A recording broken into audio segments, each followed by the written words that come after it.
one model I'm particularly intrigued in, looking at some sort of the repository of things that we could do, is going back what we've seen in cybersecurity. And I know, Pierre-Henri, you're very familiar with the computer emergency response teams as some sort of a model that has made its way across the world as a networked approach, private-public partnerships, facilitated in part by government agencies, but also very much involving the technical community and you know, cybersecurity experts in companies and building cultures around security.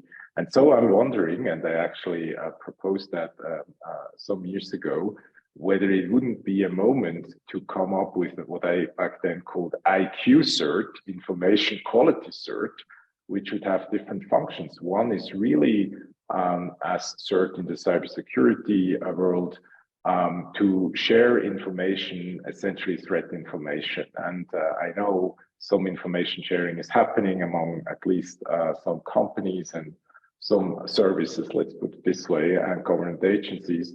But why not to do that in an open source way, where really all actors are involved in sharing threat information, now concerning mis and disinformation. And then second, of course, engaging with stakeholders very much like the original model CERT, to create capacity, to really educate all stakeholders and support them.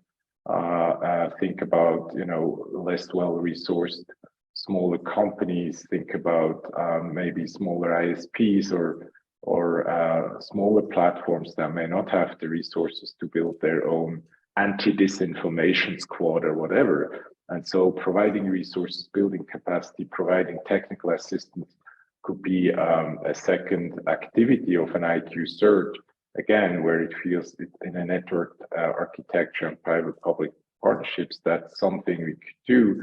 And then, of course, you could also see going a step further down the road, once trust is built, to coordinate responses to some of these, you know, sometimes so orchestrated attacks, as we know, misinformation campaigns. That may be harder, but I think starting with information sharing and capacity building, that could be a start. So that's one idea.